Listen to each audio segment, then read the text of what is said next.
ನೀವೊಂದು ದೊಡ್ಡ ಗೋಡೆನ ದಾಟಿದ್ರೆ ಇಡೀ ಒಂದು ಸಾಮ್ರಾಜ್ಯಕ್ಕೆ ರಾಜರಾಗ್ತೀರಂತಂದ್ರೆ ಹೇಗಿರುತ್ತೆ? ಹೌದು, ಅಂತದ್ದೇ ಒಂದು ಫ್ಯಾಂಟಸಿ ಮ್ಯಾಜಿಕಲ್ ಮೂವಿನೇ ನಾ ಇವತ್ತು ನೋಡ್ತಿರೋದು. ಈ ಮೂವಿಲಿ ಸಾಧ್ಯ ಆಗದೆ ಇರೋದು ಏನು ಇಲ್ಲ. ನಮ್ಮ ಯೋಚನೆಗೂ ಮೀರಿದಂತ ದೊಡ್ಡ ದೊಡ್ಡ ಘಟನೆಗಳೆಲ್ಲ ನಡೀತಾ ಹೋಗ್ತವೆ. ಅಂದಂಗೆ ಈ ಮೂವಿ ಹೆಸರು ಸ್ಟಾರ್ ಡಸ್ಟ್ ಅಂತ.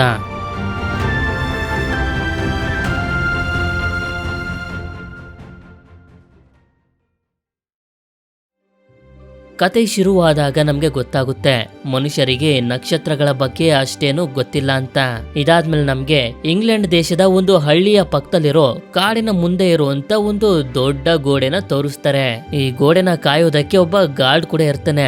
ಆದ್ರೆ ಇಲ್ಲಿಗೆ ಡನ್ಸ್ಟನ್ ಅನ್ನೋ ಒಬ್ಬ ಹುಡುಗ ಬಂದಿರ್ತಾನೆ ಈ ಗೋಡೆನ ದಾಟಿ ಮತ್ತೊಂದು ಕಡೆಗೆ ಹೋಗ್ಬೇಕು ಅಂತ. ಆದ್ರೆ ಗಾರ್ಡ್ ನ ಪ್ರಕಾರ ಗೋಡೆಯಿಂದ ಆ ಕಡೆ ಒಂದು ಬೇರೆ ಪ್ರಪಂಚನ ಇದೆ, ಯಾರು ಕೂಡ ಅಲ್ಲಿಗೆ ಹೋಗ್ಬಾರ್ದು. ಆದ್ರೆ ಡನ್ಸ್ಟನ್ ಮಾತ್ರ ಅವನ ಮಾತಿಗೆ ತಲೆ ಕೆಡಿಸ್ಕೊಳ್ಳದೆ ಗೋಡೆನ ಹಾರಿ ಅಲ್ಲಿಂದ ಸ್ವಲ್ಪ ಮುಂದೆ ಬರ್ತಿದ್ದಂಗೆನೆ ಒಂದು ಮಾರ್ಕೆಟ್ ಕಾಣಿಸುತ್ತೆ. ಇದೊಂದು ಮ್ಯಾಜಿಕಲ್ ಮಾರ್ಕೆಟ್. ಯಾಕೆ ಅಂತಂದ್ರೆ ಎರಡು ತಲೆ ಇರುವಂತ ಒಂದು ಸಣ್ಣ ಆನೆಯ ರೀತಿ ತುಂಬಾ ಜೀವಿಗಳು ಇಲ್ಲಿ ಇರ್ತವೆ. ಆದ್ರೆ ಇವನ ಗಮನ ಇಲ್ಲೇ ಇರುವಂತ ಒಬ್ಳು ಹುಡುಗಿಯ ಮೇಲೆ ಹೋಗುತ್ತೆ. ನಂತರ ಇವನ ಮುಂದೆ ಆ ಹುಡುಗಿಯ ಮಾಲೀಕಳು ಬರ್ತಾಳೆ. ಅಂದ್ರೆ ಆ ಹುಡುಗಿ ಒಬ್ಳು ಗುಲಾಮಳು ಅಂತ. ಅಂದಂಗೆ ಈ ಹುಡುಗಿ ಹೆಸರು ಯೂನಾ ಅಂತ. ಯೂನಾ ಕೂಡ ಡನ್ಸ್ಟನ್ ತರನೇ ಇವನನ್ನ ನೋಡ್ತಿದ್ದಂಗೆನೆ ಇಷ್ಟ ಪಡೋದಕ್ಕೆ ಶುರು ಮಾಡ್ಬಿಟ್ಟಿರ್ತಾಳೆ. ಆದ್ರಿಂದ ಸ್ನೋ ಡ್ರಾಪ್ ಅನ್ನು ತುಂಬಾ ವಿಶೇಷವಾಗಿರುವಂತ ಹೂವನ್ನೇ ಇವನಿಗೆ ಕೊಡ್ತಾಳೆ. ಹೀಗೆ ಇವರಿಬ್ಬರ ಪ್ರೀತಿ ಶುರುವಾಗುತ್ತೆ. ಆದ್ರೆ ಆಗ ಇವನು ನೋಡ್ತಾನೆ ಇವಳ ಓನರ್ ಇವಳ ಕಾಲಿಗೆ ಒಂದು ಚೈನ್ ಅನ್ನ ಕಟ್ಟಿರ್ತಾಳೆ. ಅದನ್ನ ಇವನು ಕಟ್ ಮಾಡೋದಕ್ಕೆ ನೋಡಿದ್ರೆ ಮತ್ತೊಂದ್ಸಲ ಅದು ಜಾಯಿಂಟ್ ಆಗೋಗುತ್ತೆ. ಅಂದ್ರೆ ಇವಳ ಓನರ್ ಒಬ್ಳು ಮಾಟಗಾತಿ ಅಂತ. ನಂತರ ನಮ್ಗೆ ಗೊತ್ತಾಗುತ್ತೆ ಗೋಡೆಯಿಂದ ಈ ಕಡೆ ಇರುವಂತ ಈ ಮ್ಯಾಜಿಕಲ್ ಪ್ರಪಂಚದ ಹೆಸರು ಸ್ಟಾರ್ಮ್ ಹೋಲ್ಡ್ ಸಾಮ್ರಾಜ್ಯ ಅಂತ. ಹೀಗೆ ತುಂಬಾ ತಿಂಗಳುಗಳು ಕಳೆದೋಗ್ತವೆ. ಆದ್ರೆ ಒಂದು ದಿನ ಆ ಗಾರ್ಡ್ ಒಂದು ಮಗುನ ತಗೊಂಡ್ ಬಂದು ಈ ಮಗುಗೆ ಟ್ರಿಸ್ಟನ್ ಅಂತ ಹೆಸರಿಡ್ಬೇಕಂತೆ ಆ ಹುಡುಗಿ ಕೊಟ್ಲು ಅಂತಾನೆ. ಅಂದ್ರೆ ಈ ಮಗು ಡನ್ಸ್ಟನ್ ಹಾಗೆ ಯೂನಾಗೆ ಸೇರಿರೋದು. ನಂತರ ನಮ್ಗೆ ತೋರಿಸ್ತಾರೆ ಆ ಸಣ್ಣ ಮಗು ಅಂದ್ರೆ ಟ್ರಿಸ್ಟನ್ ಬೆಳೆದು ದೊಡ್ಡವನಾಗಿರ್ತಾನೆ. ಆದ್ರೆ ಇವನಿಗೆ ಇವನ ತಾಯಿ ಬಗ್ಗೆ ಯಾವ ವಿಷಯನೂ ಕೂಡ ಗೊತ್ತಿರೋದಿಲ್ಲ. ನಂತರ ಇವನು ವಿಕ್ಟೋರಿಯಾ ಅನ್ನೊಬ್ಳು ಹುಡುಗಿ ಮನೆ ಹತ್ರ ಬರ್ತಾನೆ. ಯಾಕೆ ಅಂತಂದ್ರೆ ಇವನು ವಿಕ್ಟೋರಿಯಾನ ತುಂಬಾನೇ ಇಷ್ಟ ಪಡ್ತಿದ್ದಾನೆ. ಆದ್ರೆ ವಿಕ್ಟೋರಿಯಾ ಹಂಫ್ರಿಯನ್ನು ತುಂಬಾ ಹ್ಯಾಂಡ್ಸಮ್ ಆಗಿರುವಂತ ಹುಡುಗನ್ನ ಇಷ್ಟ ಪಡ್ತಿದ್ದಾಳೆ. ಆದ್ರಿಂದ ಹಂಫ್ರಿ ಇವನನ್ನ ಹೆದರಿಸಿ ಇಲ್ಲಿಂದ ಓಡಿಸ್ಬಿಡ್ತಾನೆ. ಇದಾದ್ಮೇಲೆ ಮಾರನೇ ದಿನ ಟ್ರಿಸ್ಟನ್ ಇವನು ಕೆಲಸ ಮಾಡುವಂತ ಅಂಗಡಿಲಿರ್ಬೇಕಾದ್ರೆ ಆಗ ಇಲ್ಲಿಗೆ ವಿಕ್ಟೋರಿಯಾ ಬಂತು ಇವಳಿಗೆ ಬೇಕಾಗಿರುವಂತ ವಸ್ತುಗಳನ್ನೆಲ್ಲ ತಗೊಳ್ತಾಳೆ. ಹೇಳಬೇಕು ಅಂತಂದ್ರೆ ವಸ್ತುಗಳನ್ನ ತಗೊಳ್ಳೋದಕ್ಕೆ ತುಂಬಾ ಜನ ಕ್ಯೂ ನಲ್ಲಿ ನಿಂತಿದ್ರು. ಅದಕ್ಕೆ ಮೊದ್ಲು ವಿಕ್ಟೋರಿಯಾ ಕೇಳಿರುವಂತ ವಸ್ತುನ ಕೊಟ್ಟ ಅಂತ ಓನರ್ ಟ್ರಿಸ್ಟನ್ ನ ಕೆಲ್ಸದಿಂದ ತೆಗ್ದಾಕ್ಬಿಡ್ತಾರೆ. ಇದಾದ್ಮೇಲೆ ಇವನನ್ನ ಕೆಲ್ಸದಿಂದ ತೆಗ್ದಾಕಿರುವಂತ ವಿಷಯನ ಹಾಗೆ ನನ್ನ ರಾತ್ರಿ ಹಂಫ್ರಿ ಇವನನ್ನ ಹೆದರಿಸಿ ಓಡಿಸಿರುವಂತ ವಿಷಯ ಇವನ ತಂದೆ ಡನ್ಸ್ಟನ್ಗೆ ಗೊತ್ತಾಗುತ್ತೆ. ಆಗ ಡನ್ಸ್ಟನ್ ಇವನ ಮಗನ್ಗೆ ಅರ್ಥ ಮಾಡಿಸ್ತಾನೆ, ನೀನು ಹಂಫ್ರಿಗಿಂತ ಏನು ಕಮ್ಮಿ ಇಲ್ಲ, ನೀನು ಕೂಡ ಹ್ಯಾಂಡ್ಸಮ್ ಆಗಿದ್ಯಾ, ನಿನ್ಗೆ ವಿಕ್ಟೋರಿಯಾ ಸಿಕ್ಕೇ ಸಿಗ್ತಾಳೆ ಅಂತ. ಆದ್ರಿಂದ ಇವನು ಮತ್ತೊಂದ್ಸಲ ವಿಕ್ಟೋರಿಯಾ ಮನೆ ಹತ್ರ ಬರ್ತಾನೆ. ಯಾಕೆ ಅಂತಂದ್ರೆ ಇನ್ನ ಸ್ವಲ್ಪ ದಿನಗಳಲ್ಲೇ ವಿಕ್ಟೋರಿಯಾ ಬರ್ತ್ಡೇ ಇದೆ. ಆದ್ರಿಂದ ಅಡ್ವಾನ್ಸ್ ಗಿಫ್ಟ್ ಅಂತ ಇವಳಿಗೆ ಡ್ರಿಂಕ್ ಅನ್ನ ಕೊಡ್ತಿರ್ತಾನೆ. ಆಗ ಡ್ರಿಂಕ್ ಅನ್ನ ಮಾಡ್ತಿರ್ಬೇಕಾದ್ರೆ ಇವಳು ಹೇಳ್ತಾಳೆ, ಹಂಫ್ರಿ ಸಿಟಿಗೆ ಹೋಗಿದ್ದಾನೆ, ನನಗೋಸ್ಕರ ರಿಂಗ್ ಅನ್ನ ತಗೊಂಡ್ ಬರೋದಕ್ಕೆ, ನಾವಿಬ್ರು ಮದ್ವೆ ಆಗ್ತಿದೀವಿ ಅಂತ. ಇದನ್ನ ಕೇಳಿ ಇವನು ತುಂಬಾ ಗಾಬರಿ ಆಗಿ ನಿನ್ಗೋಸ್ಕರ ನಾನು ಏನ್ ಬೇಕಾದ್ರೂ ಮಾಡೋದಕ್ಕೆ ರೆಡಿ ಆಗಿದ್ದೀನಿ ಅಂತ ಹೇಳ್ತಿರ್ತಾನೆ. ನಂತರ ನಮ್ಗೆ ಸ್ಟಾರ್ಮ್ ಹೋಲ್ಡ್ ಸಾಮ್ರಾಜ್ಯದಲ್ಲಿರುವಂತ ಒಂದು ದೊಡ್ಡ ಅರಮನೆ ಒಳಗಡೆ ಸಾಯುವಂತ ಕೊನೆಯ ಸ್ಟೇಜ್ ನಲ್ಲಿರೋ ಈ ಸಾಮ್ರಾಜ್ಯದ ರಾಜನನ್ನ ತೋರಿಸ್ತಾರೆ. ಈ ರಾಜನಿಗೆ ಒಟ್ಟು 7 ಜನ ಮಕ್ಕಳು. ಆದ್ರೆ 3 ಜನ ಸತ್ತು ಈಗ ಬರೀ 4 ಜನ ಮಾತ್ರ ಉಳ್ಕೊಂಡಿದ್ದಾರೆ. ಆಗ ರಾಜ ಹೇಳ್ತಿರ್ತಾನೆ, ನನಗೆ ಒಟ್ಟು 13 ಜನ ಅಣ್ಣ ತಮ್ಮಂದಿರು ಇದ್ರು, ಆದ್ರೆ ನಾನ್ ರಾಜ ಆಗೋದಕ್ಕೆ ಅವರೆಲ್ಲರನ್ನೂ ಸಾಯಿಸ್ಬಿಟ್ಟೆ ಅಂತ. ನಂತರ ಒಬ್ಬ ಮಗ ಕಿಟಕಿನ ನೋಡ್ತಿರ್ಬೇಕಾದ್ರೆ ಇನ್ನೊಬ್ಬ ಮಗ ಬಂದು ಅವನನ್ನ ತಳ್ಳಿ ಸಾಯಿಸ್ಬಿಡ್ತಾನೆ. ಆಗ ಈ ಜಾಗದಲ್ಲಿ 3 ಆತ್ಮಗಳು ಇರ್ತವೆ. ಆ ಆತ್ಮಗಳ ಜೊತೆ ಈಗ ಸತ್ತವನು ಕೂಡ ಸೇರ್ಕೊಳ್ತಾನೆ. ಆಕ್ಚುಲಿ 3 ಆತ್ಮಗಳು ಬೇರೆ ಯಾವು ಅಲ್ಲ, ರಾಜನ 7 ಮಕ್ಕಳಲ್ಲಿ 3 ಜನ ಸತ್ತೋಗಿದಾರಲ್ಲ ಅವರ ಆತ್ಮನೆ. ಅಂದ್ರೆ ರಾಜನಾಗ್ಬೇಕು ಅಂತ ಉಳಿದಿದ್ದಂತ 4 ಜನ ಮಕ್ಕಳೇ ಈ 3 ಜನರನ್ನ ಸಾಯಿಸಿದ್ದು. ನಂತರ ರಾಜ ಇವನ ಕತ್ನಲ್ಲಿರುವಂತ ಕೆಂಪು ಬಣ್ಣದ ಡೈಮಂಡ್ ಇರುವಂತ ನೆಕ್ಲೆಸ್ ಅನ್ನ ತೆಗೆದು ಹೇಳ್ತಾ ಹೋಗ್ತಾನೆ, ನನ್ನ ವಂಶದ ನಿಜವಾದ ರಾಜ ಮಾತ್ರ ಇದನ್ನ ಹುಡ್ಕೋದಕ್ಕಾಗೋದು, ಅವನೇ ಮುಂದಿನ ಮುಂದಿನ ರಾಜನಾಗ್ತಾನೆ ಅಂತ. ಹೀಗಂತ ಹೇಳ್ತಿದ್ದಂಗೆನೆ ರಾಜ ಸತ್ತೋಗ್ತಾನೆ. ಹಾಗೆ ಆ ನೆಕ್ಲೆಸ್ ಭೂಮಿಯಿಂದ ಹೊರಗಡೆ ಇರುವಂತ ನಕ್ಷತ್ರಕ್ಕೆ ಬಂದು ಹೊಡೆದು ಆ ನಕ್ಷತ್ರ ಸೀದಾ ಭೂಮಿಗೆ ಬೀಳ್ತಿರುತ್ತೆ. ಈ ರೀತಿ ಬೀಳ್ತಿರುವಂತ ನಕ್ಷತ್ರನ ಇವರಿಬ್ರು ನೋಡ್ತಿರ್ತಾರೆ. ಆಗ ವಿಕ್ಟೋರಿಯಾ ಇವನಿಗೆ ಹೇಳ್ತಾಳೆ, ನೀನೇನಾದ್ರೂ ಆ ನಕ್ಷತ್ರ ನನಗೆ ತಂದ್ಕೊಟ್ರೆ ನಿನ್ನನ್ನ ಮದ್ವೆ ಆಗೋದಕ್ಕೆ ಒಪ್ಕೊಳ್ತೀನಿ ಅಂತ. ಅದಕ್ಕೆ ಟ್ರಿಸ್ಟನ್ ಕೂಡ ಸರಿ ಅಂತ ಒಪ್ಕೊಳ್ತಾನೆ. ಇನ್ನೊಂದ್ ಕಡೆ ನಕ್ಷತ್ರ ಬೀಳ್ತಿರ್ಬೇಕಾದ್ರೆ ಲಾಮಿಯಾ ಅನ್ನೊಬ್ಳು ಲೇಡಿ ಕೂಡ ಅದನ್ನ ನೋಡ್ತಾಳೆ. ನಂತರ ಈ ನಕ್ಷತ್ರ ಸ್ಟಾಮ್ ಹೋಲ್ಡ್ ಸಾಮ್ರಾಜ್ಯದ ಕಾಡಿನ ಒಳಗಡೆ ಬಂದು ಬೀಳ್ತಿದ್ದಂಗೆನೆ ಈ ಜಾಗದಲ್ಲಿ ಒಂದು ದೊಡ್ಡ ಗುಂಡಿ ಆಗೋಗುತ್ತೆ. ನೋಡಿದ್ರೆ ನಕ್ಷತ್ರದ ರೂಪದಲ್ಲಿ ಬಂದಿರೋದು ಒಬ್ಳು ಹುಡುಗಿ. ಇಲ್ಲೇ ರಾಜನ ನೆಕ್ಲೆಸ್ ಕೂಡ ಇರುತ್ತೆ. ಆದ್ರೆ ಇದ್ರಲ್ಲಿ ಇದ್ದಂತ ಡೈಮಂಡ್ ರೆಡ್ ಕಲರ್ ಇಂದ ಯೆಲ್ಲೋ ಕಲರ್ ಗೆ ಕನ್ವರ್ಟ್ ಆಗ್ಬಿಟ್ಟಿರುತ್ತೆ. ಈ ಕಡೆ ನಕ್ಷತ್ರ ಬೀಳ್ತಿರೋದನ್ನ ನೋಡಿದ್ಲಲ್ಲ ಲಾಮಿಯಾ, ಈ ವಿಷಯನ ಇವಳ ತಂಗಿದಿರ್ಗೂ ಕೂಡ ಹೇಳ್ತಾಳೆ. ಆಗ್ಲೇ ನಮ್ಗೆ ಗೊತ್ತಾಗೋದು ಇವ್ರ 3 ಜನ ಸ್ಟಾಮ್ ಹೋಲ್ಡ್ ಸಾಮ್ರಾಜ್ಯದಲ್ಲಿರುವಂತ ಭಯಂಕರವಾಗಿರೋ ಮಾಟಗಾತಿಯರು ಅಂತ. ನಂತರ ಲಾಮಿಯಾ ಡಿಸೈಡ್ ಮಾಡ್ತಾಳೆ ಬಿದ್ದಿರುವಂತ ನಕ್ಷತ್ರನ ಹುಡುಕಿ ಅದರ ಹೃದಯನ ತಗೊಂಡ್ ಬರ್ಬೇಕು ಅಂತ. ಇದರಿಂದ ಇವ್ರ 3 ಜನ ತುಂಬಾ ವರ್ಷಗಳಿಂದ ಬಚ್ಚಿಟ್ಟಿರುವಂತ ಹೊಳಿತಿರುವಂತ ಒಂದು ವಸ್ತುನ ಲಾಮಿಯಾ ತಿಂತಾಳೆ. ಅದನ್ನ ತಿಂತಿದ್ದಂಗೆನೆ ಮುದುಕಿ ಆಗಿದ್ದಂತೆ ಇವಳು ಹುಡುಗಿಯಾಗಿ ಕನ್ವರ್ಟ್ ಆಗ್ತಾಳೆ. ಈ ಕಡೆ ಟ್ರಿಸ್ಟನ್ ನೋಡಿದ್ರೆ ನಕ್ಷತ್ರನ ಹುಡ್ಕೊಂಡು ಗೋಡೆ ದಾಟೋದಕ್ಕೆ ಅಂತ ಬಂದ್ರೆ ಗಾರ್ಡ್ ಇವನಿಗೆ ಹೇಳ್ಬಿಡ್ತಾನೆ, ನೀನು ಕೂಡ ನಿನ್ ತಂದೆ ರೀತಿ ಗೋಡೆ ದಾಟೋದಕ್ಕೆ ಬಂದಿದ್ಯಾ ಅಂತ. ಆದ್ರೆ ಇವನ್ ಮಾತ್ರ ಅದಕ್ಕೆ ತಲೆ ಕೆಡ್ಸ್ಕೊಳ್ತೆ ಗೋಡೆ ದಾಟೋದಕ್ಕೆ ನೋಡಿದ್ರೆ ಈ ಸಲ ಗಾರ್ಡ್ ಬಿಡೋದಿಲ್ಲ. ಫೈಟರ್ ನ ರೀತಿ ಇವನಿಗೆ ಚೆನ್ನಾಗಿ ಹೊಡೆದು ಇಲ್ಲಿಂದ ಕಳಿಸ್ಬಿಡ್ತಾನೆ. ಅದಕ್ಕೆ ಇವನು ಕೂಡ ಮನೆಗ್ ಬಂದಾಗ ಇವನ ತಂದೆ ಡನ್ಸ್ಟನ್ ನ ಕೇಳ್ತಾನೆ, ನೀವು ಕೂಡ ಗೋಡೆನ ದಾಟಿದ್ರ ಅಂತ. ಆದ್ರಿಂದ ಸರಿ ಅಂತ ಇವನು ಕೂಡ ಎಲ್ಲಾ ವಿಷಯನು ಹೇಳೋದಕ್ಕೆ ಶುರು ಮಾಡ್ತಾನೆ. ಈ ಕಡೆ ನೋಡಿದ್ರೆ ನಕ್ಷತ್ರ ಹುಡುಗಿಗೆ ಪ್ರಜ್ಞೆ ಬಂದಿರುತ್ತೆ. ಆದ್ರಿಂದ ಪಕ್ಕದಲ್ಲೇ ಬಿದ್ದಿರುವಂತ ಈ ನೆಕ್ಲೆಸ್ ಅನ್ನ ಹಾಕುತ್ತಾಳೆ. ಈ ಕಡೆ ಇಷ್ಟೊತ್ತಿಗೆ ಡನ್ಸ್ಟನ್ ಟ್ರಿಸ್ಟನ್ಗೆ ಇವನ ತಾಯಿ ಬಗ್ಗೆ ಎಲ್ಲಾ ವಿಷಯನು ಹೇಳ್ಬಿಟ್ಟಿರ್ತಾನೆ. ಅಷ್ಟೇ ಅಲ್ದೆ ಟ್ರಿಸ್ಟನ್ ಚಿಕ್ಕ ಮಗು ಇರ್ಬೇಕಾದ್ರೆ ಗಾರ್ಡ್ ಒಂದು ಬುಟ್ಟಿಲಿ ತಂದ್ಕೊಟ್ಟಿದ್ನಲ್ಲ, ಆ ಬುಟ್ಟಿಲಿ ಚೈನ್ ಹಾಗೆ ಫ್ಲವರ್ ಇರುತ್ತೆ. ಆಕ್ಚುಲಿ ಇವುಗಳು ಬೇರೆ ಯಾವು ಅಲ್ಲ, ಡನ್ಸ್ಟನ್ ಇವನನ್ನ ಮೊದಲನೇ ಸಲ ಭೇಟಿಯಾದಾಗ ಸನ್ ಡ್ರಾಪ್ ಫ್ಲವರ್ ನ ಕೊಟ್ಟಿದ್ಲಲ್ಲ ಅದೇನೆ. ಹಾಗೆ ಅವಳ ಕಾಲಿಗೆ ಹಾಕಿದಂತ ಚೈನ್ ಅನ್ನ ಕಟ್ ಮಾಡೋದಕ್ಕೆ ಪ್ರಯತ್ನ ಪಟ್ಟಿದ್ನಲ್ಲ ಅದೇನೆ ಇದು. ಅಷ್ಟೇ ಅಲ್ದೆ ಒಂದು ಲೆಟರ್ ನ ಜೊತೆ ಕಪ್ಪು ಕ್ಯಾಂಡಲ್ ಕೂಡ ಇರುತ್ತೆ. ಅದ್ರಲ್ಲಿ ಇವನ ತಾಯಿ ಹೇಳಿರ್ತಾರೆ, ಟ್ರಿಸ್ಟನ್ ನೀನು ಹುಡ್ತಿದ್ದಂಗೆನೆ ನಿನ್ನ ನನ್ನ ಹತ್ರ ಇಟ್ಕೊಳ್ಳೋದಕ್ಕಾಗ್ಲಿಲ್ಲ, ನಿನ್ನ ತಂದೆ ಹತ್ರ ಕಳಿಸ್ಬಿಟ್ಟೆ. ಈ ಲೆಟರ್ ನ ಓದ್ತಿದ್ದಂಗೆನೆ ಆ ಕಪ್ಪು ಕ್ಯಾಂಡಲ್ಗೆ ಬೆಂಕಿನ ಹಸಿ ನನ್ನ ನೆನಪು ಮಾಡ್ಕೊಂತ. ಇವನು ಕೂಡ ಸರಿ ಅಂತ ಕಪ್ಪು ಕ್ಯಾಂಡಲ್ ನ ಹಸ್ತಿದ್ದಂಗೆನೆ ಇವನು ಮಾಯ ಆಗೋಗ್ತಾನೆ. ಈ ಕಡೆ ಈ ನಕ್ಷತ್ರದ ಹುಡುಗಿ ಇನ್ನೂ ಕೂಡ ಇಲ್ಲೇ ಇರ್ಬೇಕಾದ್ರೆ ಅಲ್ಲಿಂದ ಟೆಲಿಪೋರ್ಟ್ ಆಗಿ ಟ್ರಿಸ್ಟನ್ ಇಲ್ಲಿಗೆ ಬಂದು ತಲುಪ್ತಾನೆ. ನಂತರ ಇವನಿಗೆ ನೆನಪಾಗುತ್ತೆ ಕ್ಯಾಂಡಲ್ ಅನ್ನ ಹಸ್ತಿರ್ಬೇಕಾದ್ರೆ ಇವನು ನಕ್ಷತ್ರದ ಬಗ್ಗೆ ಯೋಚನೆ ಮಾಡ್ತಿದ್ದ. ಅಂದ್ರೆ ಆಕಾಶದಿಂದ ಬಿದ್ದಿರುವಂತ ನಕ್ಷತ್ರ ಬೇರೆ ಯಾರು ಅಲ್ಲ, ಇದೇ ಹುಡುಗಿ ಅಂತ ಇವನಿಗೆ ಅರ್ಥ ಆಗೋಗುತ್ತೆ. ಆದ್ರಿಂದ ನನ್ ಜೊತೆ ವಿಕ್ಟೋರಿಯಾ ಹತ್ರ ಬಾ ಅಂತ ಹೇಳಿದ್ರೆ ಇವಳು ಕೇಳೋದೇ ಇಲ್ಲ. ಅದಕ್ಕೆ ಇವನ ತಾಯಿಯಿಂದ ಸಿಕ್ಕಿದ್ಯಲ್ಲ ಆ ಚೈನ್, ಅದರ ಸಹಾಯದಿಂದ ಇವಳನ್ನ ಕಟ್ಟಾಕಿ ಎಳ್ಕೊಂಡು ಹೋಗೋದಕ್ಕೆ ನೋಡಿದ್ರೆ ಇವಳು ಮಾತ್ರ ಕೇಳೋದೇ ಇಲ್ಲ. ಈ ಕಡೆ ನೋಡಿದ್ರೆ ರಾಜನ ಮಿಕ್ಕಿರುವಂತ 3 ಜನ ಮಕ್ಕಳು ಒಂದು ಕಡೆ ಸೇರಿರ್ಬೇಕಾದ್ರೆ ನಾವಾಗ್ಲೇ ನೋಡಿದಂತ ಸೆಪ್ಟಿಮಸ್ ವಿಷನ ಹಾಕಿ ಇನ್ನೊಬ್ಬ ಬ್ರದರ್ನು ಕೂಡ ಸಾಯಿಸ್ಬಿಡ್ತಾನೆ. ಈಗ ಸೆಪ್ಟಿಮಸ್ ನ ಜೊತೆ ಉಳಿದಿರೋದು ಪ್ರೈಮಸ್ ಅನ್ನೋ ಮಗ ಮಾತ್ರ. ಈಗ ಇವ್ರಿಬ್ರಲ್ಲಿ ಯಾರು ರಾಜನ ನೆಕ್ಲೆಸ್ ಅನ್ನ ಹುಡುಕ್ತಾರೋ ಅವರೇ ರಾಜನಾಗ್ತಾರೆ. ಇಲ್ಲಿ ನೋಡಿದ್ರೆ 3 ಜನ ಮಾಟಗಾತಿಯರಿಗೆ ಗೊತ್ತಿದೆ ಬಂದು ಬಿದ್ದಿರುವಂತ ನಕ್ಷತ್ರ ಒಬ್ಳು ಹುಡುಗಿ ಆಗಿರ್ತಾಳೆ ಅಂತ. ಆದ್ರಿಂದ ಲಾಮಿಯಾ ಒಂದು ವಿಶೇಷವಾಗಿರುವಂತ ಚಾಕುನ ರೆಡಿ ಮಾಡ್ಕೊಳ್ತಿರ್ತಾಳೆ ಅವಳ ಹೃದಯನ ತಗೊಂಡ್ ಬರೋದಕ್ಕೆ ಅಂತ. ಆಗ ಸೀನ್ ಈ ನಕ್ಷತ್ರದ ಹುಡುಗಿಯ ಕಡೆಗೆ ಶಿಫ್ಟ್ ಆದಾಗ ನಮ್ಗೆ ಗೊತ್ತಾಗುತ್ತೆ ಈ ಹುಡುಗಿ ಹೆಸರು ಇವಾನ್ ಅಂತ. ಹೌದು, ಇವಳು ನಿಜವಾಗ್ಲೂ ಆಕಾಶದಲ್ಲಿರುವಂತ ನಕ್ಷತ್ರನೇ. ಆದ್ರೆ ಏನೇ ಮಾಡಿದ್ರು ಇವಳು ಟ್ರಿಸ್ಟನ್ ಜೊತೆ ಹೋಗೋದಕ್ಕೆ ಒಪ್ಕೊಳ್ತಿರೋದಿಲ್ಲ. ಆದ್ರಿಂದ ಇವನು ಇವನ ಹತ್ರ ಇರುವಂತ ಆ ಕಪ್ಪು ಬಣ್ಣದ ಕ್ಯಾಂಡಲ್ ಅನ್ನ ತೋರಿಸ್ತಾನೆ. ಇದ್ರ ಬಗ್ಗೆ ಇವಳಿಗೆ ಮೊದ್ಲಿಂದಾನೇ ಗೊತ್ತಿರುತ್ತೆ. ಅದಕ್ಕೆ ಹೇಳ್ತಿರ್ತಾನೆ, ನೀನೇನಾದ್ರೂ ನನ್ ಜೊತೆ ವಿಕ್ಟೋರಿಯಾ ಹತ್ರ ಬಂದ್ರೆ ಅವಳು ನಿನ್ನ ನೋಡಾದ್ಮೇಲೆ ಈ ಕ್ಯಾಂಡಲ್ ಅನ್ನ ಕೊಡ್ತೀನಿ, ನೀನು ನಿನ್ನ ಮನೆಗೆ ಹೋಗ್ಬೋದು ಅಂತ.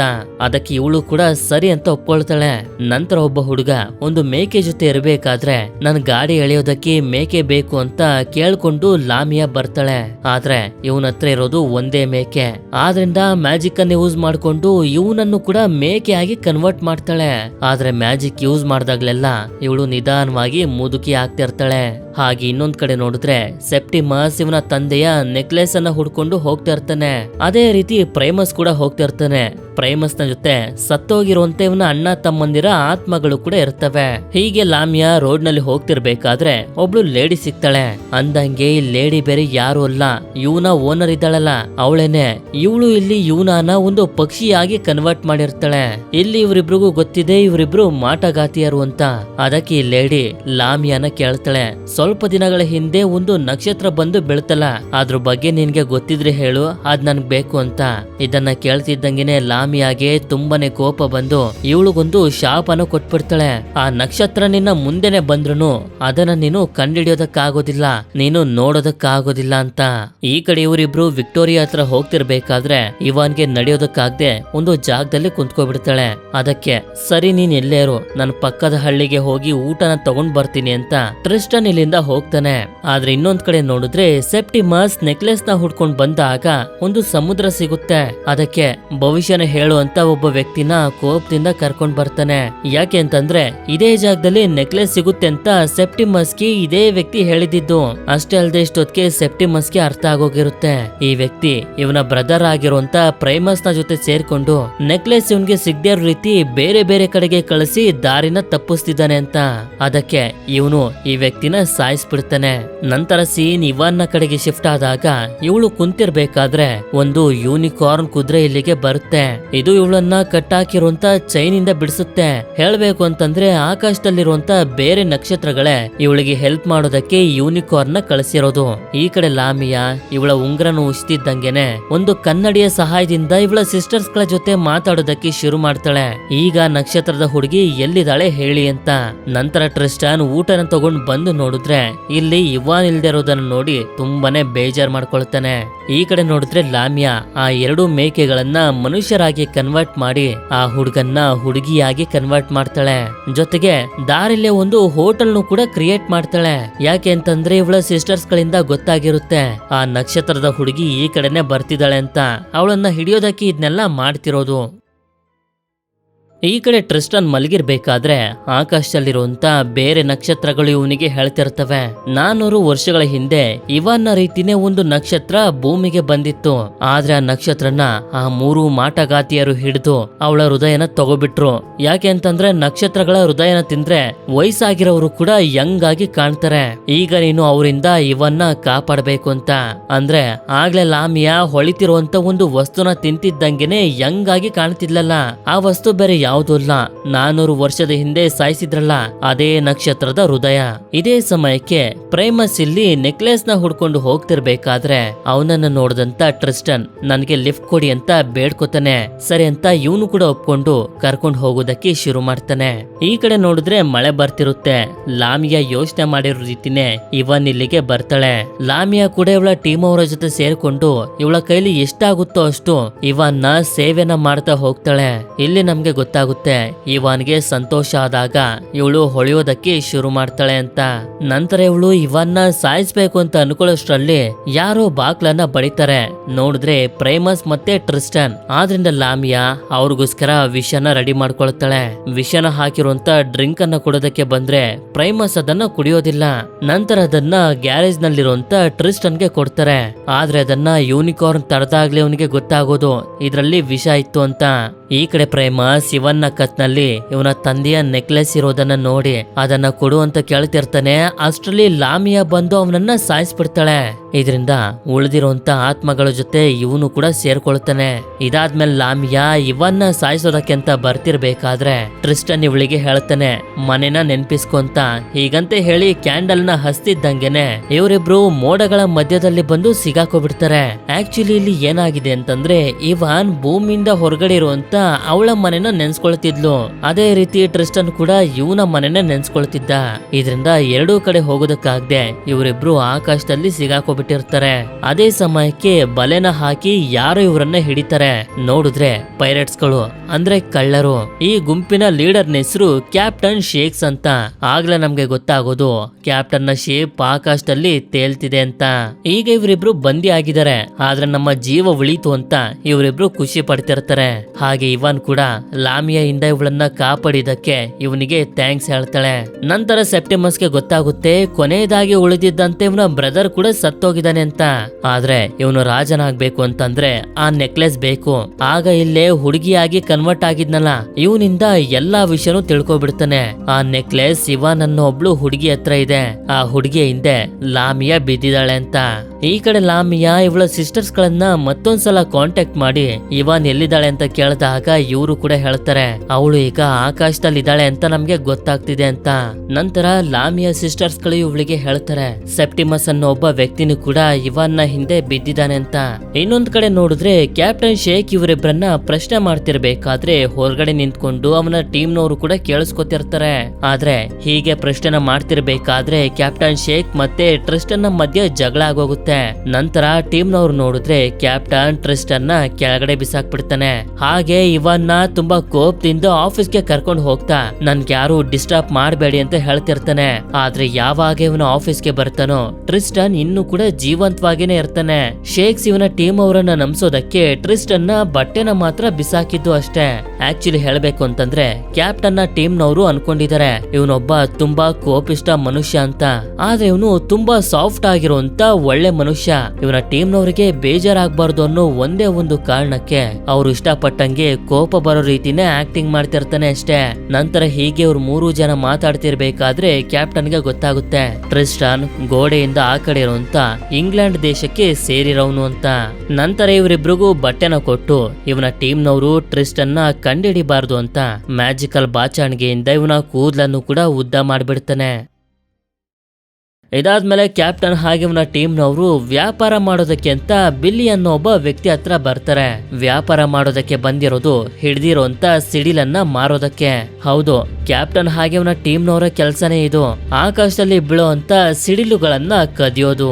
ನಂತರ ಬಿಲ್ಲಿ ಕ್ಯಾಪ್ಟನ್ ಗೆ ಹೇಳ್ತಿರ್ತಾನೆ ಒಂದು ನಕ್ಷತ್ರ ಭೂಮಿಗೆ ಬಿದ್ದಿದ್ಯಂತೆ, ಅದ್ರ ಬಗ್ಗೆ ನಿನ್ಗೆ ಗೊತ್ತಾ ಅಂತ. ಇದನ್ನ ಕೇಳಿ ಇವಾನ್ ತುಂಬಾನೇ ಹೆದರ್ಕೊಬಿಡ್ತಾಳೆ. ಇದಾದ್ಮೇಲೆ ಇವರೆಲ್ಲರೂ ಶಿಪ್ ನ ಒಳಗಡೆ ಬಂದ್ರೆ ಇಲ್ಲಿ ಟ್ರಿಸ್ಟನ್ ಇರ್ತಾನೆ. ಆದ್ರೆ ಇವನ ವೇಷನ ಬದಲಾಯಿಸಿರೋದ್ರಿಂದ ಯಾರು ಗುರ್ತಿಡಿಯೋದಿಲ್ಲ. ಆಗ ಕ್ಯಾಪ್ಟನ್ ಶೇಕ್ಸ್ ಹೇಳ್ತಾನೆ ಇವನು ನನ್ ತಂಗಿ ಮಗ, ಇಲ್ಲಿಂದ ಇವನನ್ನ ಗೋಡೆ ಹತ್ರ ಕರ್ಕೊಂಡೋಗಿ ಬಿಡಬೇಕು ಅಂತ. ನಂತರ ಇವರೆಲ್ಲರೂ ಜೊತೆಲ್ ಕಾಲ ಕಳೆಯೋದಕ್ಕೆ ಶುರು ಮಾಡ್ತಾರೆ. ಕ್ಯಾಪ್ಟನ್ ಶೇಕ್ ಟ್ರಿಸ್ಟನ್ ಗೆ ಫೈಟ್ ಮಾಡೋದನ್ನ ಹೇಳ್ಕೊಡ್ತಾನೆ. ಅಷ್ಟೇ ಅಲ್ಲದೆ ಇವರೆಲ್ಲರೂ ಜೊತೆಲ್ ಸೇರಿ ಸಿಡಿಲುಗಳನ್ನು ಕೂಡ ಹಿಡಿತಾರೆ. ನಂತರ ಹೀಗೆ ಒಂದು ದಿನ ಇವರೆಲ್ಲರೂ ಸಂತೋಷವಾಗಿ ಡ್ಯಾನ್ಸ್ ಅನ್ನ ಮಾಡ್ತಿರ್ಬೇಕಾದ್ರೆ ಕ್ಯಾಪ್ಟನ್ ಶೇಕ್ ಇವಳಿಗೆ ಹೇಳ್ತಾನೆ ನನಗೆ ಗೊತ್ತು ಭೂಮಿಗೆ ಬಿದ್ದಿರುವಂತ ನಕ್ಷತ್ರ ನೀನೆ ಅಂತ, ಆದ್ರೆ ಏನು ಹೆದರ್ಕೊಳ್ಬೇಡ, ನನ್ನ ಶಿಪ್ ನಲ್ಲಿ ನಿನ್ಗೆ ಯಾವುದೇ ತರದ ಅಪಾಯ ಇಲ್ಲ ಅಂತ. ಇದಾದ್ಮೇಲೆ ಅವಳ ಜೊತೆ ಡ್ಯಾನ್ಸ್ ಮಾಡೋದಕ್ಕೆ ಟ್ರಿಸ್ಟನ್ ಬರ್ತಾನೆ. ಅವನು ಇವಳ ಹತ್ರ ಬರ್ತಿದ್ದಂಗೆನೆ ಇವಳು ಹೊಳೆಯೋದಕ್ಕೆ ಶುರು ಮಾಡ್ತಾಳೆ. ಅಂದ್ರೆ ಇವನು ಹತ್ರ ಇರೋದು ಇವಳಿಗೆ ಇಷ್ಟ ಅಂತ. ಈ ಕಡೆ ಲಾಮಿಯಾ ಇವನ್ನ ಹುಡ್ಕೊಂಡು ಬಿಲ್ಲಿ ಹತ್ರ ಬಂದಾಗ ಇವನು ಕೂಡ ಹೇಳ್ತಾನೆ ಕ್ಯಾಪ್ಟನ್ ಶೇಕ್ಸ್ ಹತ್ರ ಒಬ್ಳು ಹುಡುಗಿ ಇದ್ಲು, ಅವಳೇ ಇರ್ಬೋದು ಅಂತ. ಅದಕ್ಕೆ ಈ ವಿಷಯನ ಇವನು ಯಾರಿಗೂ ಹೇಳಬಾರ್ದು ಅಂತ ಇವನಿಗೆ ಮಾತೆ ಬರ್ದೇ ರೀತಿ ಮಾಡ್ಬಿಡ್ತಾಳೆ. ಇದಾದ್ಮೇಲೆ ಕ್ಯಾಪ್ಟನ್ ಶೇಕ್ ಇವನ ಶಿಪ್ ಅನ್ನ ಒಂದು ಜಾಗದಲ್ಲಿ ಲ್ಯಾಂಡ್ ಮಾಡ್ತಾನೆ. ಯಾಕೆ ಅಂತಂದ್ರೆ ಇಲ್ಲಿಂದ ಸ್ವಲ್ಪ ದೂರದಲ್ಲೇ ಆ ಗೋಡೆ ಇರೋದು. ಅದಕ್ಕೆ ಇವರು ಹಿಡಿದಿರುವಂತ ಸಿಡಿಲನ್ನ ಕೊಟ್ಟು ಏನಕ್ಕಾದ್ರೂ ನಿಮ್ಗೆ ಉಪಯೋಗಕ್ಕೆ ಬರುತ್ತೆ ಅಂತ ಕ್ಯಾಪ್ಟನ್ ಶೇಕ್ಸ್ ಇವ್ರಿಗೆ ಗುಡ್ ಬೈ ಹೇಳ್ತಾನೆ. ಇವರಿಬ್ರು ಕೂಡ ಥ್ಯಾಂಕ್ಸ್ ಅಂತ ಹೇಳಿ ಇಲ್ಲಿಂದ ಮುಂದೆ ಸಾಗೋದಕ್ಕೆ ಶುರು ಮಾಡ್ತಾರೆ. ನಂತರ ಇವನ್ನ ಹುಡ್ಕೊಂಡು ಸೆಪ್ಟಿಮಸ್ ಬಿಲ್ಲಿ ಹತ್ರ ಬಂದಾಗ ಇವನಿಗೆ ಮಾತಾಡೋದಕ್ಕೆ ಬರ್ತಿಲ್ವಲ್ಲ, ಆದ್ರಿಂದ ಇವನಿಗೆ ಚುಚ್ಚಿ ಸಾಯಿಸ್ಬಿಡ್ತಾನೆ. ಲಾಮಿಯಾ ಸಿಸ್ಟರ್ಸ್ ಗಳು ಇವಳಿಗೆ ಹೇಳ್ತಿರ್ತಾರೆ ಟ್ರಿಸ್ಟನ್ ಹಾಗೆ ಇವಾನ್ ಇಬ್ರು ಕೂಡ ಗೋಡೆ ಹತ್ರ ಹೋಗ್ತಿದ್ದಾರೆ ಅಂತ. ಹಾಗೆ ಸೆಪ್ಟಿಮಸ್ ಆಗಿ ಇವನ ಟೀಮ್ ನವರು ಇವನ್ನ ಹುಡ್ಕೊಂಡು ಕ್ಯಾಪ್ಟನ್ ಶೇಕ್ ನ ಶಿಪ್ ಹತ್ರ ಬಂದಾಗ ಕ್ಯಾಪ್ಟನ್ ನ ಟೀಮ್ ನವರು ಹಾಗೆ ಸೆಪ್ಟಿಮಸ್ ನ ಟೀಮ್ ನವರ ಮಧ್ಯೆ ಒಂದು ದೊಡ್ಡ ಫೈಟ್ ಶುರುವಾಗೋಗುತ್ತೆ. ಹೇಗೋ ಮಾಡಿ ಸೆಪ್ಟಿಮಸ್ ಕ್ಯಾಪ್ಟನ್ ಹುಡ್ಕೊಂಡು ಇವನು ಆಫೀಸ್ಗೆ ಬಂದ್ರೆ ಇವನು ಹುಡುಗಿಯ ಬಟ್ಟೆನ ಹಾಕೊಂಡು ಡ್ಯಾನ್ಸ್ ಆಡ್ತಿರೋದನ್ನ ನೋಡ್ಬಿಡ್ತಾನೆ. ಇದರಿಂದ ಇವನಿಗೆ ನಾಚಿಕೆ ಆಗೋಗುತ್ತೆ. ನಂತರ ಸೆಪ್ಟಿಮಸ್ ಇವನಿಗೆ ಹೊಡಿತಾ ಇವಾನ್ ಎಲ್ಲಿದ್ದಾಳೆ ಅಂತ ಕೇಳ್ತಿರ್ಬೇಕಾದ್ರೆ ಕ್ಯಾಪ್ಟನ್ ನ ಟೀಮ್ ನವರು ಬಂದಿದ್ರಿಂದ ಅವನು ಎಸ್ಕೇಪ್ ಆಗೋಗ್ತಾನೆ. ಈ ಕಡೆ ಇವರಿಬ್ರು ನಡೀತಾ ಹೋಗ್ತಿರ್ಬೇಕಾದ್ರೆ ಇವ್ರಿಗೆ ಗೊತ್ತಾಗುತ್ತೆ ಇನ್ನ ಸ್ವಲ್ಪ ದೂರದಲ್ಲೇ ಆ ಗೋಡೆ ಇರೋದು ಅಂತ. ಆದ್ರೆ ಅದರಿಂದ ಇವರಿಬ್ರಿಗೂ ಜಾಸ್ತಿ ಏನು ಸಂತೋಷ ಆಗೋದಿಲ್ಲ. ಯಾಕೆಂತಂದ್ರೆ ಇಬ್ರಿಗೂ ಒಬ್ರಿಂದ ಒಬ್ರು ದೂರ ಆಗೋದು ಇಷ್ಟ ಇಲ್ಲ. ನಂತರ ಕ್ಯಾಪ್ಟನ್ ಬೇಜಾರ್ ಮಾಡ್ಕೊಂಡಿರ್ಬೇಕಾದ್ರೆ ಆಗ ಇವನ ಟೀಮ್ ನವರು ಹೇಳ್ತಾರೆ ಏನು ಬೇಜಾರ್ ಮಾಡ್ಕೊಳ್ಳೋದಕ್ಕೆ ಹೋಗ್ಬೇಡಿ, ನಿಮ್ಮ ವಿಷಯ ನಮ್ಗೆ ಮೊದ್ಲಿಂದಾನೇ ಗೊತ್ತಿತ್ತು ಅಂತ. ಇವನಿಗೂ ಕೂಡ ಸ್ವಲ್ಪ ಸಂತೋಷ ಸಂತೋಷ ಆಗುತ್ತೆ. ಈ ಕಡೆ ಇವರಿಬ್ರು ಹೋಗ್ತಿರ್ಬೇಕಾದ್ರೆ ಟ್ರಿಸ್ಟನ್ನ ತಾಯಿ ಅಂದ್ರೆ ಯೂನನ ಬಂಧಿಸಿ ಇಟ್ಕೊಂಡಿದ್ಲಲ್ಲ, ಇವಳ ಗಾಡಿಗೆನೆ ಅಡ್ಡ ಬಂದ್ಬಿಡ್ತಾರೆ. ಪಕ್ಷಿಯಾಗಿ ಕನ್ವರ್ಟ್ ಆಗಿರುವಂತ ಯೂನ ಕೂಡ ಇಲ್ಲೇ ಇರ್ತಾಳೆ. ಆಗ ಲೇಡಿ ಹೇಳ್ತಿರ್ತಾಳೆ, ನಿನ್ನ ಹತ್ರ ಇರುವಂತ ಹೂ ನನಗೆ ಬೇಕು ಅಂತ. ಅಂದಂಗೆ ಇವನ ಹತ್ರ ಇರುವಂತ ಹೂ ಬೇರೆ ಯಾವ್ದು ಅಲ್ಲ, ಮೂವಿಯ ಮೊದ್ಲಲ್ಲಿ ಯೂನ ಸ್ನೋ ಡ್ರಾಪ್ ಅನ್ನೋ ಒಂದು ಹೂವನ್ನ ಡನ್ಸ್ಟನ್ ಗೆ ಕೊಟ್ಟಿದ್ಲು. ಅದಾದ್ಮೇಲೆ ಆ ಹೂ ಟ್ರಿಸ್ಟನ್ ಗೆ ಸಿಕ್ಕಿತಲ್ಲ, ಅದೇ ಹೂ ಗೋಡೆ ಹತ್ರ ಕರ್ಕೊಂಡು ಹೋಗ್ತೀರಾ ಅಂತಂದ್ರೆ ಕೊಡ್ತೀನಿ ಅಂತ ಹೇಳ್ತಾನೆ. ಸರಿ ಅಂತ ಒಪ್ಕೊಳ್ತಿದ್ದಂಗೆನೆ ಹೂ ಕೊಡ್ತಾನೆ. ಆದ್ರೆ ಇವನನ್ನ ಇಲಿಯಾಗಿ ಕನ್ವರ್ಟ್ ಮಾಡ್ಬಿಡ್ತಾಳೆ. ಆದ್ರೆ ಇಲ್ಲಿ ಆಶ್ಚರ್ಯ ಪಡುವಂತ ವಿಷಯ ಏನು ಅಂತಂದ್ರೆ, ಈ ಲೇಡಿ ಇವನ್ನ ನೋಡೋದಕ್ಕಾಗ್ತಿಲ್ಲ. ಯಾಕೆಂತಂದ್ರೆ ಆಗ್ಲೇ ಲಾಮಿಯಾ ಇವಳಿಗೆ ಶಾಪನ ಕೊಟ್ಟಿದ್ಲಲ್ಲ, ಆ ನಕ್ಷತ್ರ ನಿನ್ನ ಸುತ್ತಮುತ್ತ ಇದ್ರೂನು ನಿನ್ಗೆ ಕಾಣಬಾರ್ದು ಅಂತ. ಅದರ ಪ್ರಭಾವನೆ ಇದು. ಹೀಗೆ ಇವರು ಹೋಗ್ತಿರ್ಬೇಕಾದ್ರೆ ಇದೇ ಗಾಡಿಲಿ ಇವನ್ ಕೂಡ ಇರ್ತಾಳೆ. ಈಗ ಟ್ರಿಸ್ಟನ್ ಇಲಿಯಾಗಿ ಕನ್ವರ್ಟ್ ಆಗಿರೋದ್ರಿಂದ ಇವನ್ಗೇನು ಅರ್ಥ ಆಗೋದಿಲ್ಲ ಅಂತ ಇವಳ ಮನಸ್ಸಿನ ಮಾತನ್ನ ಹೇಳೋದಕ್ಕೆ ಶುರು ಮಾಡ್ತಾಳೆ. ನಾನು ನಿನ್ನನ್ನ ತುಂಬಾ ಪ್ರೀತಿ ಮಾಡೋದಕ್ಕೆ ಶುರು ಮಾಡ್ಬಿಟ್ಟಿದೀನಿ. ನೀನ್ ನನ್ನ ಸಾಯಿಸಿ ನನ್ನ ಹೃದಯನ ತೆಗೆದ್ರೂ ನನ್ಗೇನು ಬೇಜಾರಿಲ್ಲ. ಯಾಕೆಂತಂದ್ರೆ ಈಗ ನನ್ನ ಹೃದಯ ನಿನ್ಗೆ ಸೇರಿರೋದು ಅಂತ. ನಂತರ ಮ್ಯಾಜಿಕಲ್ ಮಾರ್ಕೆಟ್ ಹತ್ರ ಬಂದು ತಲುಪ್ತಿದ್ದಂಗೆನೆ ಆ ಲೇಡಿ ಇವನನ್ನ ಮತ್ತೆ ಮನುಷ್ಯನಾಗಿ ಮಾಡ್ತಾಳೆ. ಆದ್ರೆ ಇವನು ತುಂಬಾ ವೀಕ್ ಆಗಿರೋದ್ರಿಂದ ಇಲ್ಲೇ ಒಂದು ಹೋಟೆಲ್ ನಲ್ಲಿ ಉಳ್ಕೊಳ್ತಾರೆ. ಆದ್ರೆ ಯಾವಾಗ ಇವನಿಗೆ ಸಂಪೂರ್ಣವಾಗಿ ಪ್ರಜ್ಞೆ ಬರುತ್ತೋ ಇವಳನ್ನ ಕೇಳ್ತಾನೆ, ನೀನು ಗಾಡಿ ಹೇಳಿದ್ದೆಲ್ಲ ನಿಜನ ಅಂತ. ಅಂದ್ರೆ ಇವನಿಗೆ ಅರ್ಥ ಆಗ್ತಿತ್ತು. ಈಗ ಇವರಿಬ್ರಿಗೂ ಒಬ್ರನ್ನೊಬ್ರು ಇಷ್ಟಪಡ್ತಿರುವಂತ ವಿಷಯ ಗೊತ್ತಾಯ್ತು. ಈ ಕಡೆ ಸೆಪ್ಟಿಮಸ್ ನ ಅಣ್ಣ ತಮ್ಮಂದಿರ ಆತ್ಮಗಳು ಕೂಡ ಇದೇ ಮಾರ್ಕೆಟ್ ನಲ್ಲಿ ಇರುತ್ತೆ. ಇವುಗಳು ಮಾತಾಡ್ತಿರೋದ್ರಿಂದ ನಮ್ಗೆ ಗೊತ್ತಾಗುತ್ತೆ, ಯಾರಾದ್ರೂ ರಾಜನ ನೆಕ್ಲೆಸ್ ಅನ್ನ ಹುಡುಕಿ ರಾಜ ಆದ್ರೆ ಮಾತ್ರ ಇವರೆಲ್ಲರ ಆತ್ಮಗಳಿಗೆ ಮುಕ್ತಿ ಸಿಗೋದು ಅಂತ. ಇನ್ನೊಂದ್ ಕಡೆ ಲಾಮಿಯಾಗೂ ಕೂಡ ಗೊತ್ತಾಗುತ್ತೆ ಟ್ರಿಸ್ಟನ್ ಹಾಗೆ ಇವಾನ್ ಈಗ ಮಾರ್ಕೆಟ್ ನಲ್ಲಿ ಇದಾರೆ ಅಂತ.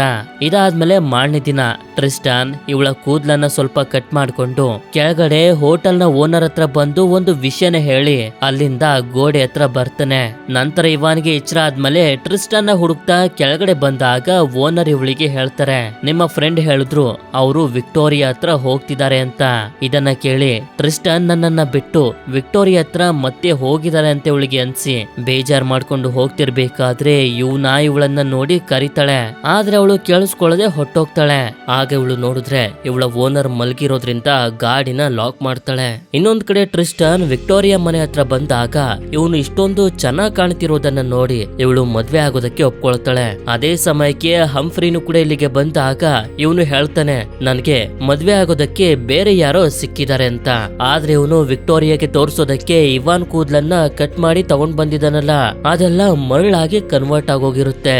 ಅಂದ್ರೆ ಇವಾನ್ ಏನಾದ್ರೂ ಗೋಡೆನ ದಾಟಿದ್ರೆ ಅವಳು ಕೂಡ ಕಲ್ಲಾಗಿ ನಾಶ ಆಗೋಗ್ತಾಳೆ ಅಂತ. ಈ ಕಡೆ ಇವನನ್ನು ಕೂಡ ಗಾಡಿನ ತಗೊಂಡು ಬರ್ತಿರ್ತಾಳೆ. ಇನ್ನೇನು ಇವಾನ್ ಈ ಗೋಡೆನ ಕ್ರಾಸ್ ಮಾಡ್ಬೇಕು ಅಂತ ಅನ್ಕೊಳ್ಳೋಷ್ಟ್ರಲ್ಲಿ ಆಗ ಇವನ ಬಂದು ಇವಳನ್ನ ತಡಿತಾಳೆ, ನೀನೇನಾದ್ರೂ ಗೋಡೆನ ದಾಟಿದ್ರೆ ಕಲ್ಲಾಗೋಗ್ತೀಯ ಅಂತ. ಆದ್ರೆ ಅಷ್ಟೊತ್ತಿಗೆ ಇವನ ಓನರ್ಗೆ ಎಚ್ಚರ ಆಗಿ ಇವಳನ್ನ ಹಿಡಿದು ಬಿಡ್ತಾಳೆ. ನಂತರ ಲಾಮಿಯಾನು ಕೂಡ ಇಲ್ಲಿಗೆ ಬಂದು ತಲುಪ್ತಾಳೆ ಇವಾನ್ನ ಕರ್ಕೊಂಡು ಹೋಗೋದಕ್ಕೆ. ಆದ್ರೆ ಅದಕ್ಕಿಂತ ಮುಂಚೆ ಲೇಡಿನ ಸಾಯಿಸಿ ಇವಾನ್ನ ಜೊತೆ ಇವನನ್ನು ಕೂಡ ಹೆದರಿಸಿ ಕರ್ಕೊಂಡು ಹೋಗ್ತಿರ್ತಾಳೆ. ಸ್ವಲ್ಪ ಹೊತ್ತಿನ ನಂತರ ಟ್ರಿಸ್ಟನ್ ಇಲ್ಲಿಗೆ ಬಂದಾಗ ಗಾರ್ಡಿಂದ ಎಲ್ಲಾ ವಿಷಯನೂ ಇವನಿಗೆ ಗೊತ್ತಾಗುತ್ತೆ. ಅದಕ್ಕೆ ಅವರನ್ನ ಕಾಪಾಡೋದಕ್ಕೆ ಅಂತ ಹೋಗ್ತಿದ್ದಂಗೆನೆ ಸ್ವಲ್ಪ ಹೊತ್ತಿನ ನಂತರ ಸೆಪ್ಟಿಮಸ್ ಇಲ್ಲಿಗೆ ಬಂದಾಗ ಎಲ್ಲಾ ವಿಷಯ ಇವನ್ಗೂ ಕೂಡ ಗೊತ್ತಾಗುತ್ತೆ. ನಂತರ ಲಾಮಿಯಾ ಇವರಿಬ್ರನ್ನ ಮನೆ ಕರ್ಕೊಂಡ್ ಬರ್ತಾಳೆ. ಸ್ವಲ್ಪ ಹೊತ್ತಿನ ನಂತರ ಟ್ರಿಸ್ಟನ್ ಇಲ್ಲಿಗೆ ಬಂದು ತಲುಪಿದಾಗ ಸೆಪ್ಟಿಮಸ್ ಕೂಡ ಬರ್ತಾನೆ. ಇವರಿಬ್ರು ಈಗ ಒಳಗಡೆ ಹೋಗ್ಬೇಕಾಗಿರೋದ್ರಿಂದ ಜೊತೆಲೆ ಸೇರಿ ಪ್ಲಾನ್ ಮಾಡ್ತಾರೆ ಹೇಗ್ ಹೋಗೋದು ಅಂತ. ಆದ್ರೆ ಯಾವಾಗ ಒಳಗಡೆ ಬರ್ತಾನೋ ಸೆಪ್ಟಿಮಸ್ ಇವನನ್ನ ನೋಡಿ ತುಂಬಾ ಶಾಕ್ ಆಗೋಗಿರ್ತಾನೆ. ಯಾಕೆ ಅಂತಂದ್ರೆ ಇವಳು ಇವನ ತಂಗಿ, ಅಂದ್ರೆ ರಾಜನ ಕೊನೆಯ ಮಗಳು ಅಂತ. ನಂತರ ಸೆಪ್ಟಿಮಸ್ ಲಾಮಿಯಾಳ ಒಬ್ಳು ತಂಗಿ ಜೊತೆ ಫೈಟ್ ಮಾಡೋದಕ್ಕೆ ಶುರು ಮಾಡಿದಾಗ ಇದೇ ಸಮಯದಲ್ಲಿ ಯೂನ ಕೂಡ ಟ್ರಿಸ್ಟನ್ಗೆ ಹೇಳ್ಬಿಡ್ತಾಳೆ, ನಾನೇ ನಿನ್ ತಾಯಿ ಅಂತ. ಇದರಿಂದ ಇಬ್ರಿಗೂ ಸಂತೋಷ ಆಗುತ್ತೆ. ಹೀಗೆ ಫೈಟ್ ಮಾಡ್ತಾ ಮಾಡ್ತಾ ಸೆಪ್ಟಿಮಸ್ ಲಾಮಿಯಾಳ ತಂಗಿನ ಸಾಯಿಸ್ಬಿಡ್ತಾನೆ. ಇದರಿಂದ ಇವಳಿಗೆ ಕೋಪ ಬಂದು ಒಂದು ಗೊಂಬೆನ ತಗೊಂಡು ಮಾಟ ಮಂತ್ರನ ಮಾಡಿ ಇದರ ಕೈ ಕಾಲನ್ನ ಹೇಗೆ ಮುರಿತಿರ್ತಾಳೋ ಸೆಪ್ಟಿಮಸ್ ನ ಕೈ ಕಾಲುಗಳು ಕೂಡ ಅದೇ ರೀತಿ ಮುರಿತಿರ್ತವೆ. ನಂತರ ಗೊಂಬೆನ ನೀರಿನ ಒಳಗಡೆ ಹಾಕ್ತಿದ್ದಂಗೆ ಹಂಗೇನೆ ಇವನು ಕೂಡ ನೀರಿನ ಒಳಗಡೆ ಮುಳುಗಿ ಸಾಯೋ ರೀತಿ ಸತ್ತು ಮಿಕ್ಕಿರುವಂತ 6 ಆತ್ಮಗಳ ಜೊತೆ ಸೇರ್ಕೊಳ್ತಾನೆ. ನಂತರ ಇವರು ಇವನ್ನ ಸಾಯಿಸೋದಕ್ಕೆ ನೋಡ್ತಿದ್ರೆ ಆಗ ಟ್ರಿಸ್ಟನ್ ಬರ್ತಾನೆ. ಇದರಿಂದ ಇವನ್ ಜೊತೆ ಫೈಟ್ ಮಾಡೋದಕ್ಕೆ ಲಾಮಿಯಾಳ ಇನ್ನೊಬ್ಳು ತಂಗಿ ಬರ್ತಾಳೆ. ಆಗ ಟ್ರಿಸ್ಟನ್ ಸುತ್ತಮುತ್ತ ಕಟ್ಟಾಕಿರುವಂತ ಪ್ರಾಣಿಗಳನ್ನ ಬಿಡ್ತಿದ್ದಂಗೆನೆ ಆ ಪ್ರಾಣಿಗಳೇ ಇವಳನ್ನ ಸಾಯಿಸಿ ಹೊಟ್ಟೋಗ್ತವೆ. ಇದರಿಂದ ಲಾಮಿಯಾನೆ ಇವನ್ ಜೊತೆ ಫೈಟ್ ಮಾಡೋದಕ್ಕೆ ಅಂತ ಬರ್ತಾಳೆ. ಆದ್ರೆ ಆಗ್ಲೇ ಕ್ಯಾಪ್ಟನ್ ಶೇಖ್ ಹಿಡಿದಿಟ್ಟಿರುವಂತ ಒಂದು ಸಿಡಿಲನ್ನ ಕೊಟ್ಟಿದ್ನಲ್ಲ, ಅದರ ಸಹಾಯದಿಂದ ಇವಳ ಮೇಲೆ ಅಟ್ಯಾಕ್ ಮಾಡ್ಬಿಡ್ತಾನೆ. ಇದರಿಂದ ಇವಳು ನೀರಿನ ಒಳಗಡೆ ಹಾಕಿರುವಂತ ಸೆಪ್ಟಿಮಸ್ ನ ಗೊಂಬೆನ ತಗೊಂಡು ಆ ಗೊಂಬೆನ ಕಂಟ್ರೋಲ್ ಮಾಡ್ತಾ ಸತ್ತೋಗಿರುವಂತ ಸೆಪ್ಟಿಮಸ್ ನ ಬಾಡಿಯಿಂದ ಟ್ರಿಸ್ಟನ್ ನ ಜೊತೆ ಫೈಟ್ ಮಾಡ್ತಿರ್ತಾಳೆ. ಆದ್ರೆ ಹೀಗೆ ಇವನು ಫೈಟ್ ಮಾಡ್ತಾ ಮಾಡ್ತಾ ಹೇಗೋ ಮಾಡಿ ಲಾಮಿ ಹತ್ರ ಬಂದಾಗ ಇವಳು ಸ್ವಲ್ಪ ಯೋಚನೆ ಮಾಡಿ ಇವನ್ನ ಬಿಡಿಸಿ ಹೊಟ್ಟೋಗಿ ಇಲ್ಲಿಂದ, ನನ್ ತಂಗಿದೀರು ಇಲ್ದೇ ಇದ್ಮೇಲೆ ನನಗೆ ಯಾವುದು ಬೇಡ ಅಂತ. ಇದರಿಂದ ಇವರಿಬ್ರು ಸಂತೋಷದಿಂದ ಹೋಗೋದಕ್ಕೆ ನೋಡಿದ್ರೆ ಆಗ ಲಾಮಿಯಾ ಇವ್ರ ಮೇಲೆ ಅಟ್ಯಾಕ್ ಮಾಡೋದಕ್ಕೆ ಶುರು ಮಾಡ್ತಾಳೆ. ಯಾಕೆ ಅಂತಂದ್ರೆ ಇವಾನ್ ಇಷ್ಟೊತ್ವರೆಗೂ ಬೇಜಾರಲ್ಲಿ ಇದ್ಲು. ಇದರಿಂದ ಟ್ರಿಸ್ಟನ್ ನ ಜೊತೆ ಅವಳನ್ನ ಬಿಡ್ತಿದ್ದಂಗೆನೆ ಸಂತೋಷ ಪಡೋದಕ್ಕೆ ಶುರು ಮಾಡಿದಾಳೆ. ಅವಳು ಸಂತೋಷವಾಗಿ ಇರ್ಬೇಕಾದ್ರೆ ಹೃದಯನ ಹೊರಗಡೆ ತೆಗೆದ್ರೆ ಒಳ್ಳೇದು, ಆದ್ರಿಂದಾನೇ ಅಟ್ಯಾಕ್ ಮಾಡಿದ್ದು. ಆದ್ರೆ ಈ ಸಲ ಇವಾನ್ ತುಂಬಾ ಸಂತೋಷದಿಂದ ಟ್ರಿಸ್ಟನ್ ನ ತಪ್ಕೊಳ್ತಿದ್ದಂಗೆನೆ ತುಂಬಾ ಜೋರಾಗಿ ಹೊಳೆಯೋದಕ್ಕೆ ಶುರು ಮಾಡಿದ್ರಿಂದ ಆ ಬೆಳಕಲ್ಲಿ ಲಾಮಿಯಾ ಕೂಡ ನಾಶ ಆಗೋಗ್ತಾಳೆ. ಇದಾದ್ಮೇಲೆ ಇವನ್ ಹತ್ರ ಇದ್ದಂತ ನೆಕ್ಲೆಸ್ ಕೆಳಗಡೆ ಬಿದ್ದಿರ್ಬೇಕಾದ್ರೆ ಅದನ್ನ ಮುಟ್ತಿದ್ದಂಗೆನೆ ಡೈಮಂಡ್ ಮತ್ತೊಂದ್ಸಲ ಕೆಂಪು ಬಣ್ಣಕ್ಕೆ ತಿರುಗುತ್ತೆ. ಆಗ 7 ಜನರ ಅಣ್ಣ ತಮ್ಮಂದಿರ ಆತ್ಮಗಳಿಗೆ ಮುಕ್ತಿ ಸಿಗ್ತವೆ. ಮುಂದಿನ ಸೀನ್ನಲ್ಲಿ ನಮ್ಗೆ ತೋರಿಸ್ತಾರೆ ಟ್ರಿಸ್ಟನ್ ಹಾಗೆ ಇವನ್ನ ಸ್ಟಾಮ್ ಹೋಲ್ಡ್ ಸಾಮ್ರಾಜ್ಯಕ್ಕೆ ರಾಜ ರಾಣಿಯರಾಗಿ ಪಟ್ಟಾಭಿಷೇಕ ಮಾಡ್ತಾರೆ. ಆಕ್ಚುಲಿ ಇಲ್ಲಿ ಏನಾಗಿದೆ ಅಂತಂದ್ರೆ ಇವನ ರಾಜನ ಕೊನೆಯ ಮಗಳಾಗಿರೋದ್ರಿಂದ ಟ್ರಿಸ್ಟನ್ಗೂ ಕೂಡ ರಾಜನ ಆಗುವಂತ ಹಕ್ಕು ಇದೆ. ನಂತರ ಇವನ ಮತ್ತೆ ಡನ್ಸ್ಟನ್ ಕೂಡ ಒಂದಾಗ್ತಾರೆ. ಇದಾದ್ಮೇಲೆ 80 ವರ್ಷಗಳ ಕಾಲ ಟ್ರಿಸ್ಟನ್ ಹಾಗೆ ಇವಾನ್ ಈ ಸಾಮ್ರಾಜ್ಯನ ಆಳಿ ಕೊನೆಗೆ ಆಕಾಶದಲ್ಲಿರುವಂತ ನಕ್ಷತ್ರಗಳಾಗೋಗ್ತಾರೆ. ಇಲ್ಲಿಗೆ ಈ ಮೂವಿನೂ ಕೂಡ ಎಂಡ್ ಆಗುತ್ತೆ. ನನಗನ್ಸೋ ಪ್ರಕಾರ ಈ ಮೂವಿ ನಿಮ್ಗೆ ಇಷ್ಟ ಆಗಿರುತ್ತೆ.